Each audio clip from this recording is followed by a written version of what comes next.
Assalamu alaikum. In today's lecture, we will be talking about structuralism, and this lecture is a continuation of the previous lecture on structuralism. While in the previous lecture, we have discussed structuralism with the reference to Ferdinand de Saussure. In today's lecture, we will be talking about structuralism and its scope with the reference to Claude Lévi-Strauss. Claude Lévi-Strauss, he was actually a French anthropologist. So, as far as structuralism is concerned, you know very well that Ferdinand de Saussure, he was a linguist, and purely originally it was a linguistic theory, and you can say that after this the scope of structuralism was you can say extended because this credit goes to French anthropologist Claude Lévi-Strauss. So we will be reading about it. So you can say that the anthropologist Claude Lévi-Strauss applied the structuralist outlook to the interpretation of myth. Uh, do you remember when I delivered the lecture on Russian formalism? I told you that in Russian formalism there was a person whose name is Roman Jakobson, and Roman Jakobson, he fled to America, and America के अंदर जो था ये जो cloud लेविस्ट्रॉस था ये भी वहाँ मौजूद था अमेरिका के अंदर। तो वहाँ जो था ना कि इन दोनों की जब मुलाकात हुई तो जो रोमान जेकोब्सन था उसने इनको इंस्पायर किया क्लाउड लेविस्ट्रॉस को कि वो स्ट्रक्चरलिज्म की जो आउटलुक होती है उसको मिथ के ऊपर अप्लाई करें। ठीक है, यानी मैंने जैसे पिछले लेक्चर में आपको बताया था कि रोमान जेकोब्सन एक ऐसी शख्सियत है जो कि फार्मलिज्म और स्ट्रक्चरलिज्म के दरमियान एक ब्रिज का काम करते हैं। ये फार्मलिज्म वाले लेक्चर में हमने देखा था। तो ऐसे क्या किया था कि जो रोमान जेकोब्सन ने इनको इंस्पायर किया कि वो एक स्ट्रक्चरलिस्ट आउटलुक को स्ट्रक्चरलिस्ट थ्योरी को जो था ना वो उस मिथ के ऊपर अप्लाई करें, इंटरप्रिटेशन ऑफ मिथ। इसका मतलब है कि यानी ये थ्योरी देखिए आई तो सोशर से थी, लेकिन इस थ्योरी को अब जो था ना एक्सटेंड किया जा रहा है, इसको एक्सपेंड किया जा रहा है, इसका स्कोप में वसअत दी जा रही है। अब इसमें देखिए मिथ क्या होती है। मिथ जो होता है ना आप जानते हैं कि स्टोरीज होती हैं, यानी दे मे या दे मे नॉट बी ट्रू, लेकिन ये हमारे इंसान के जो डिफरेंट वजूद के हमारे जो डिफरेंट डायमेंशन होते हैं उसको रिप्रेजेंट कर रही होते हैं। यानी you can say that a myth is a kind of story that may or may not be true but it is reflective of the different existential dimension of human beings. ठीक है, ये myth होती है। अब उन्होंने क्या किया, cloud लेविस्ट्रॉस ने ये काम किया, वो कहता है कि he suggested that the individual tell the parole, ठीक है, form a cycle of myths. ठीक है, अब वो ये कहता है कि जैसे एक एक जो इंडिविजुअल मिथ, इंडिविजुअल कहानी होती है, इंडिविजुअल टेल होती है, वो क्या होता है एक मिथ का एक परल है। जैसे कि देखिए हमने ज़ुबान में देखा कि फर्डिनेंड डी सशोर क्या कहते हैं कि इंडिविजुअल यूज़ ऑफ लैंग्वेज जो होता है वो परल होता है, लेकिन उसके पीछे जो एक एब्स्ट्रैक्ट सिस्टम वर्क कर रहा होता है उसको हम लॉन्ग कहते हैं। तो in the same way what Claude Levi Strauss did was that he applying the theories of Ferdinand de Saussure langue and parole. उसने ये कहा कि जो इंडिविजुअल टेल होगी वो क्या होगी, वो एक परल होगा, जैसे कि उसमें देखा हमने सशोर में देखा था। तो जो उसका पूरा एक सिस्टम, एक पूरा साइकिल होगा, पूरे का पूरा पूरी एक ट्रेडिशन होगी, उसको हम क्या कहेंगे, उसको हम कहेंगे कि लॉन्ग होगा।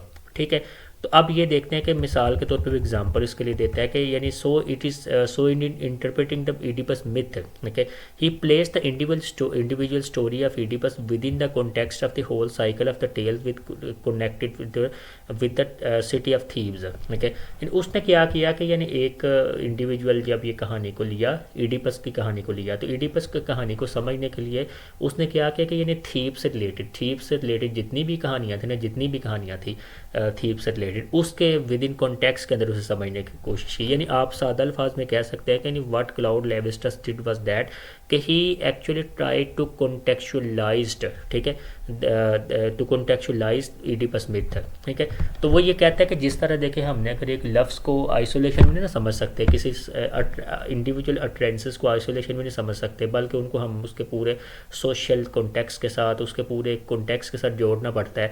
इन द सेम वे कि ईडिपस के मिथ को समझने के लिए हम क्या करें कि जितनी भी थीव से साथ रिलेटेड जितनी कहानियाँ हैं हम उनके साथ रिलेट करेंगे तब भी समझ आएगी ना। ठीक है, यानी जैसे देखिए आमतौर पर अक्सर ऐसा होता है कि जो उलमा इकराम होते हैं, यानी मजहबी उलमा इकराम होते हैं, वो अक्सर कहते हैं ना कि फ़लाँ हदीस है, तो हम उस हदीस को हम तब समझेंगे कि जब हम उसको पूरे ज़हीरा हदीस के अंदर रख के हम समझने की कोशिश करें कि इसका मतलब है कि यानी उसका जो पूरे कॉन्टेक्चुअलाइज करने की कोशिश करते हैं। या मिसाल के तौर पे कि जैसे आपको सादा सी मिसाल देते हैं कि कायद अज़म की यानी जो स्पीचेस है उनकी different quotation that are taken from his speeches, ठीक है।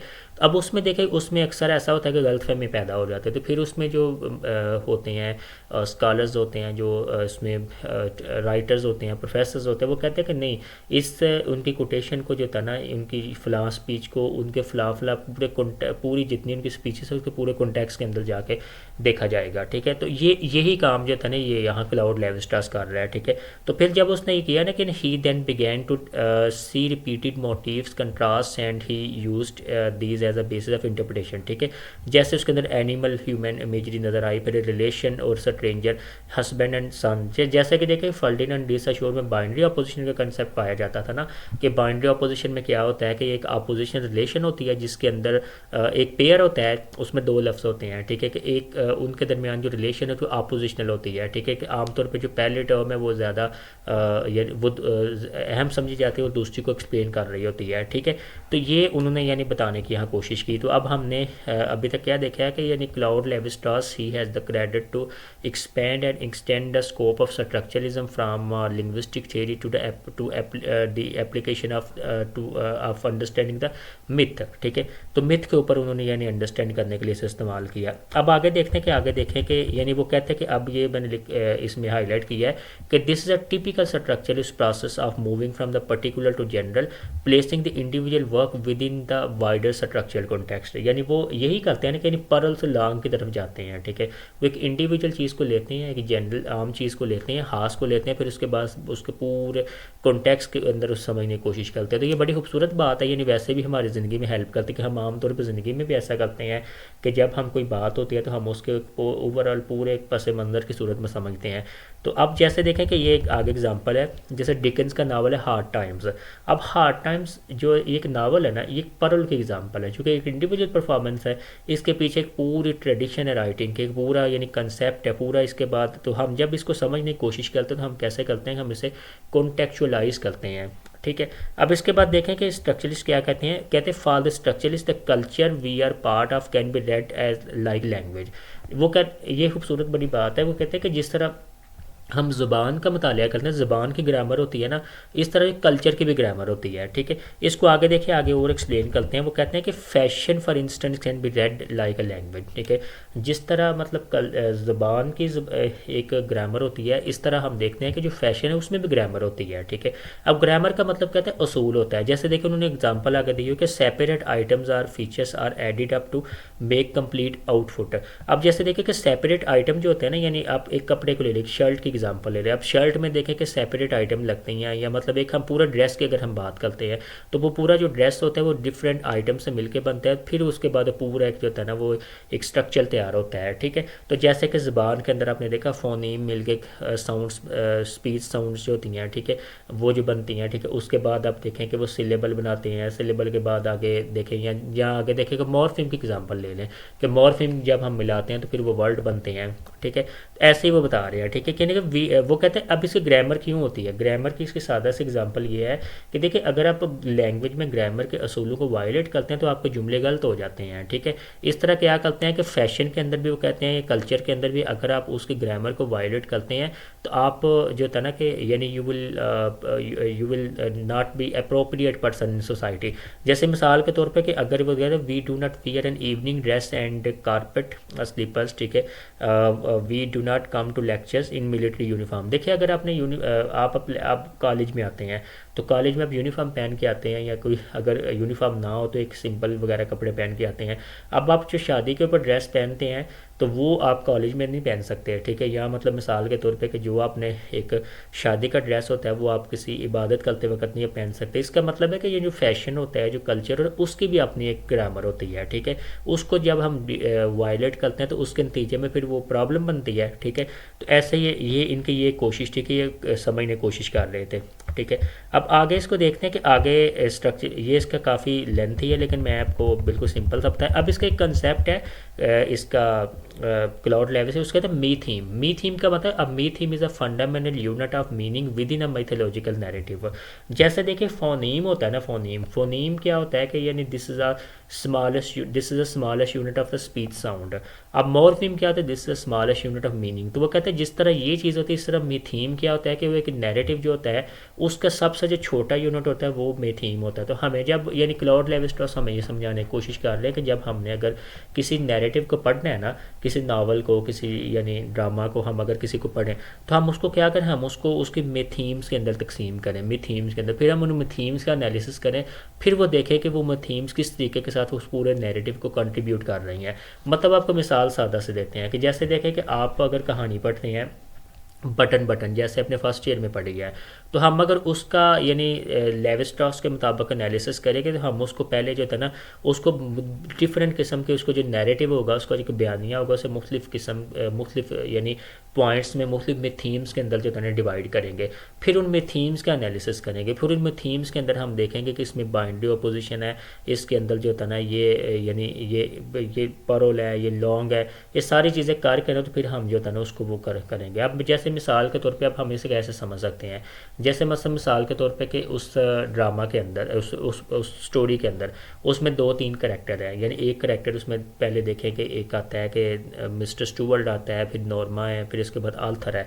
अब आप देखें कि उसमें आर्थर और नॉर्मा 2 करैक्टर है ना, तो वो दोनों आपस में क्या होता है कि वो अपोजिशनल रिलेशन, जैसे बाइनरी अपोजिशन की कंसेप्ट हमने पढ़ा था ना फर्डिनेंड डी सशोर में, वो ऐसा ही है, ठीक है कि यानी उसमें नॉर्मा जो होता है वो यानी लालच को, हवस को, ग्रीड को रिप्रेजेंट कर रही होती है, आर्थर जो होता है वो एक यानी ऑनेस्टी को, काइंडनेस को रिप्रेजेंट कर रहा होता है। तो यानी ये देखें इस कंसेप्ट के ज़रिए हम इसको समझ सकते हैं। तो फिर हम इस स्टोरी को डिफरेंट में थीम्स के अंदर डिवाइड करके तो फिर हम इसका एनालिसिस कर सकते। ऐसे ही क्या होता है कि जब वो कहते हैं कि किसी नावल का, किसी पोइम का अगर हम एनालिसिस करें तो हम उस हिसाब से पहले मुख्तलिफ उसकी थीम्स के अंदर डिवाइड करें, फिर वो थीम्स का हम एनालिसिस करें, फिर उसके बाद हम जो होता है ना उसको करने की कोशिश करें। अब एक और मैं चीज़ समझाना चाहता हूँ, जैसे देखिए मिसाल के तौर पर कि जो एक स्ट्रक्चरलिस्ट होगा ना वो क्या करेगा, यानी अगर एक कहानी हम बटन बटन पढ़ते हैं ना, तो बटन बटन के अंदर नॉर्मा जो है वो यानी just for the sake of money he she can do anything, वो even she is ready to kill anybody just for the sake of money.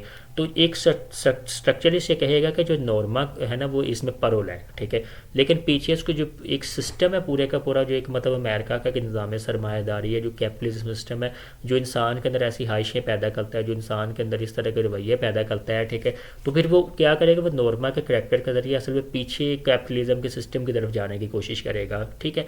अब इसी को और हवाले से देखें सोसाइटी के अंदर, अगर सोसाइटी के अंदर जो होता है कि यानी मैंने चंद दिन पहले की बात है, मैंने अपने टीचर डॉक्टर शाहजेब साहब से मैंने एक दिन बात कर रहा था, तो मैंने बोला हमारी सोसाइटी किस तरह की है कि अगर एक औरत है, अगर उसका वो बेवा है, उसके बच्चे हैं, तो हमारी सोसाइटी आमतौर पे उसकी हेल्प नहीं करेगी, ठीक है। लेकिन एक अगर औरत जो होता है वो अगर शी इज़ डांसिंग और मतलब वो गलत काम कर रहे हैं तो उसके ऊपर इतनी इतनी पैसे फेंकेंगे, सब कुछ करेंगे।